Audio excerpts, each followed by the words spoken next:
Ms. Janet Ang.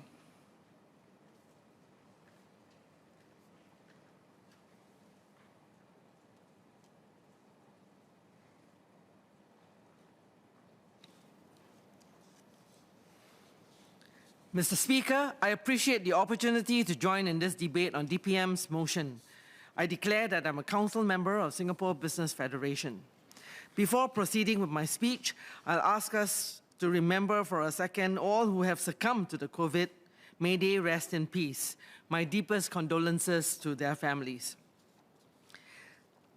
Sir, I would like to start with a moment of gratitude on behalf of the business community, firstly for the leadership by the government and this House throughout the 37 months from DORSCON Yellow in January 2020 to DORSCON Green in February 2023. Secondly, to all of Singapore, especially our frontline workers, for doing what they do every day for the rest of us, especially through the darkest days during the pandemic.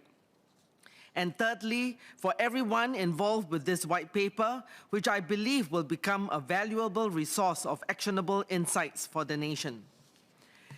The business community is glad to see that we did not waste the crisis and that the government chose to professionally and honestly reflect and learn from the events and the actions taken, including the U-turns that had to be made along the way. The findings are objective and balanced. The frank analysis on what we did well and what could have been done better provides valuable takeaways for us as a country to handle the next pandemic. Overall, Singapore has done well in protecting both lives and livelihoods. Now, in an August 2022 Pew Research Center survey involving 19 countries, including Singapore, it was found that many countries believe the pandemic has revealed weaknesses or strengths in their political systems. In the US, the Netherlands, Greece, Germany, Japan, Australia, and South Korea, majority of their people see their countries struggling to handle the COVID-19 outbreak in ways that reveal political weakness. Only in Singapore, Hungary, Israel, and Sweden does a majority feel the opposite, that the way their country has handled the coronavirus outbreak highlights their country's political strengths. At the end of the day, it's the high trust and confidence that Singaporeans have in one another and in our leaders that has gotten us through the crisis of a generation. And having our reserves was a real blessing. Now, for the rest of my speech, I will speak to the key impressions of the white paper from the various TAC leaders I engaged with. Consistently, the business community has brought up Job Support Scheme, JSS, as the lifesaver for many companies, especially the SMEs. The JSS was critical in keeping most businesses afloat during the pandemic and preserving jobs for workers by providing wage support for the companies to retain employees. To quote Mr. Farid Khan, President of the Singapore Malay Chamber of Commerce and Industry, I quote, "The swift action taken by the government in implementing this scheme has undoubtedly saved jobs and businesses," close quote. In parallel, businesses, especially SMEs, are grateful to the government for the quick rollout of the temporary relief measures, including rental rebates, bridging loan programs, deferment of loan repayments, access to credit, etc. All these measures, which were urgently needed, were passed into legislation at record time. Looking back, Mr. Kurt Wee, President of Association of Small and Medium Enterprises, ASME, said, and I quote, "COVID brought unprecedented collaboration and cooperation between SMEs and government. Coordination with ESG was almost on a daily basis, at times with 2 to 3 advisories being disseminated to the business ecosystem. TACs played a critical information bridge hand in hand with government to usher the whole ecosystem throughout the crisis. Strong levels of trust was established. It was also an event that demonstrated the strength of the 4G team, which businesses highly recognize and appreciate." Close quote. Add to that, government support to help businesses to pivot to e-payment, to e-commerce, and to reach customers online was transformational for many businesses, but for many others, it was a lifesaver. Now, there were several industries that were particularly hard hit during COVID, and I asked 3 of them for their perspectives.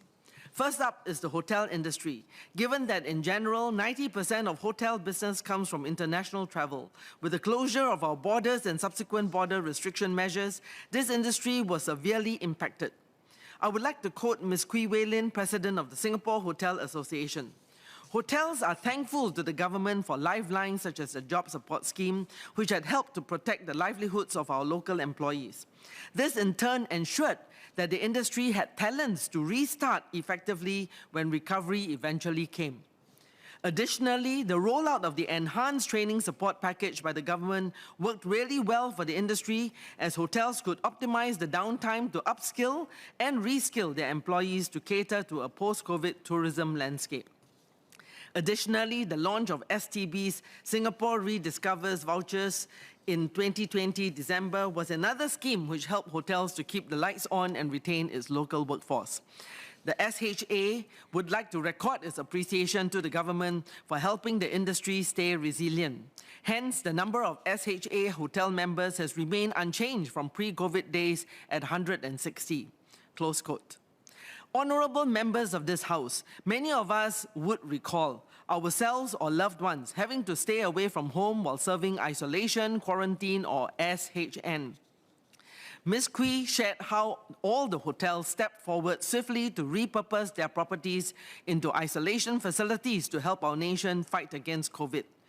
Isolation, quarantine, and SHN was an important line of defense against the pandemic, and at one point, more than half of the 67,000 hotel rooms in Singapore at that time were used in our battle against COVID-19. I'm sure all of us in this chamber will join the SHA to express our gratitude to all hotel employees, especially the frontliners, who very quickly adapted to their service delivery to offer compassion and care to guests who had to undergo isolation, quarantine, or SHN. Ms. Kwee said, and I quote, "Hotels have made good use of the crisis by enhancing manpower capabilities and adopting technology solutions to accelerate their transformation journey. With the support from the government, the industry has emerged stronger from this crisis of a generation." Close quote. Now, the next industry that was badly affected by COVID was the construction industry. The president of REDAS, Mr. Cha Nyang Hong, recalled the chaotic condition at the beginning of COVID-19 breakout due to the lack of direction and coordination among the various government agencies. I quote Mr. Cha Nyang Hong, "We agree with the finding in the white paper that the handling of migrant workers was rather disappointing. As migrant workers are a lifeline to the construction industry, the impact to the industry and consequences were quite significant, as evidenced by the long delays in many construction projects and the collapse of a few big contractors. The reopening of work sites after the stabilization of the migrant worker situation was rather painful, with volumes of new rules and requirements resulting in painfully slow progress on sites. Fortunately, Minister Desmond Lee stepped in to personally supervise the situation. With his very regular meetings with relevant stakeholders and agencies and very frank exchanges of views and feedback, the situation recovered well and inched towards normalcy. On hindsight, much could have been done differently by everyone, and the white paper was objective and frank in calling out the issues and the lessons learned." Close quote. Now, as we read in the white paper, MOM has since set up a new primary healthcare system for migrant workers. There are now 6 medical centers for migrant workers across the island. In partnership with MOM, the SBF Foundation, with support of our SBF members, set up Migrant Well and IPC Charity to establish one of the centers, St. Andrew's Migrant Workers Medical Center at Penjuru. Migrant Well is also providing care gaps, for example, dental care for pain management, rehab physiotherapy, and mental wellness for our migrant workers. Mr. Govindaraj Matiyalagan, a migrant worker with BJ Harvest Services, joined us at the launch of Migrant Well and shared that he and his fellow migrant workers are thankful to Singapore for doing this for them. The silver lining of COVID is that through the dormitory saga, Singaporeans are now more aware of the contributions of our 600,000 to 700,000 migrant workers whose lives are just as precious as our own. These are people who are here in Singapore to earn an honest living to support their families back home. During COVID, when the plight of migrant workers came to the forefront, Singaporeans and residents opened their hearts and their wallets with generous donations, with care packs, with warm meals for our migrant workers. This is the SG Cares spirit. Third, I would like to speak about the public transport industry. During COVID, amongst the heroes of our frontline workers include our 21,000 public transport workers. Notwithstanding that I am involved with the Public Transport Council, I submit to you that our public transport workers, as do our healthcare workers and all the other frontline workers, deserve our heartfelt appreciation. The LTA and the public transport operators kept our buses and trains running so that our healthcare workers and essential workforce can get to where they need to get to save lives, to connect Singaporeans to their families, even during the phases when there's only 2 per household allowed, to keep Singapore humming in spite of the pandemic. At the peak of the pandemic, average daily ridership dropped to less than 25% of the pre-COVID, but it was decided that public transport must be kept available for our essential workers, and bus and MRT train service levels were sustained at largely pre-COVID frequencies. Our public transport workers put our commuters before self and worked tirelessly with a smile. We salute them for that. When Malaysia announced closing of borders, our PTOs, public transport operators, worked around the clock to find accommodation to house our Malaysian bus captains and engineers. When the vaccination program was launched, our PT workers were given priority access to vaccines. And when there were concerns with the mental well-being of the PT workers, especially the foreign workforce, having to be away from their family and loved ones for a prolonged period, the PTOs leaned in. CEO of SMRT, Mr. Nien Hoon Ping, shared how SMRT stepped up their engagement with the staff and provided strong support to the team throughout to maintain high staff morale. This is the SG Care spirit. During the pandemic, it became also more important than ever to promote a caring and inclusive public transport experience, and the PTOs leaned in. CEO of SBS Transit, Mr. Jeffrey Sim, shared how SBS Transit staff partnered with Dementia Singapore and rolled out the Find Your Way initiative to make bus interchanges and MRT stations frequented by seniors more friendly for them. This is the SG Cares spirit. Now, for all the positives of how well Singapore has managed during COVID, there was one low light besides the dormitories that caused us a PR hit, and DPM mentioned it just now as well. There were various points in times when Singapore temporarily suspended the entry of long-term pass holders, who are generally the family members of tax-paying employment pass holders. It was a judgment call not without reason. However, the implication is that many of our EP holders had to endure prolonged family separation and disruption to their work or schooling for the children. It was a painful time for them. Mr. Per Manuson, immediate past president of the Singapore International Chambers of Commerce, shared with me that the white paper, having included this issue and suggested improvements to better handle this segment of the community who also had their homes here, makes the already excellent report an outstanding one. He said, and I quote, "Singapore did a great job at handling the difficult situation during COVID. The international community was especially impressed with the equal approach, whether Singaporean or not, to vaccinations during COVID. Even more importantly, it shows an open and eager attitude towards learning from what went well and what could be improved." Close quote. Last but not least, I would like to speak to what I believe has saved jobs and livelihoods and prevented lost cohorts of young people who graduated during the COVID years, and that is the SG United Jobs and Skills Program. It was a good thing that the National Jobs Council was already in place pre-COVID to help workers acquire new skills and competencies necessary for adapting to the changing business landscape. Amidst the COVID-19 situation, MOM very quickly was able to roll out SG United Jobs and Skills Package, which helped local job seekers access jobs, company-hosted traineeships and attachments, as well as training opportunities. SBF was one of the administrators for the program and approved and onboarded around 19,500 placements from May 2020 to December 2022, about 10% of the total placements as reported in the white paper.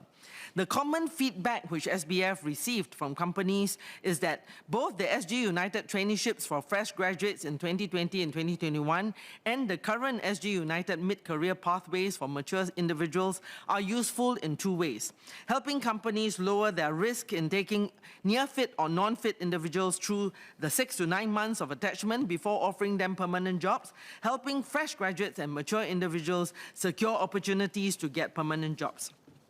SG United Skills have also provided very good support for Singaporeans who were displaced due to the pandemic. This is not just because of the allowance that the government gave to the trainees who signed up for the courses, but the skills that they picked up and the employment opportunities that they secured after the course. Singapore Polytechnic, where I'm involved with, participated actively in supporting the SG United Skills programs, training about 1,200 job seekers. SP itself hired more than 100 of the trainees under the SG United Traineeship program and put the trainees to work in producing online videos to support the home-based learning during COVID. The SG United Skills trainees hired by SP in fact contributed to SP scaling up and accelerating the transition to a more digitalized pedagogical model and ready for the post-COVID hybrid model where 20% of class time in lectures are conducted online and asynchronously while tutorials are still face-to-face on campus. When the traineeship was over, 7 of the trainees got employment contracts with SP, and while we did not track where the rest of them went to, the anecdotal feedback from employers is that the SGUT experience is appreciated. Over the past 3 years, I'm sure most of us would have come across graduates or mid-career professionals who benefited from the SG United Jobs and Skills program, and even if not said, all are grateful in one way or another.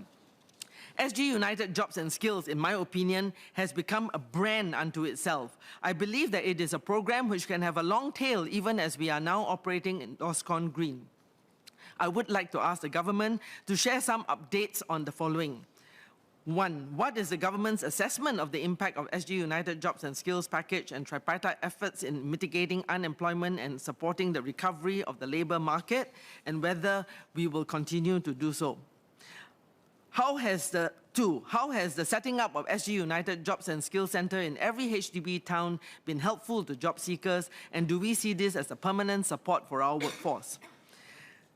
3. The Jobs Growth Incentive, or JGI, supported businesses and local job seekers during COVID and was very helpful for a wide pool of job seekers, especially the unemployed and mature workers. It can be helpful even in post-COVID to motivate and encourage workers to enter certain industries which traditionally may not be attractive, or to incentivize employers to invest in certain persons for jobs in their organizations. How does the government plan to use tools like JGI and SG United Jobs and Skills to correct some of the structural employment misalignment in our industries for our Singaporean workers and also for persons with disabilities and vulnerable job seekers? Now, moving forward, the strengths of our tripartite partnerships must be further leveraged. With Budget 2023, business community is assured that the government will continue to support businesses and workers in their efforts to recover and rebuild from the pandemic.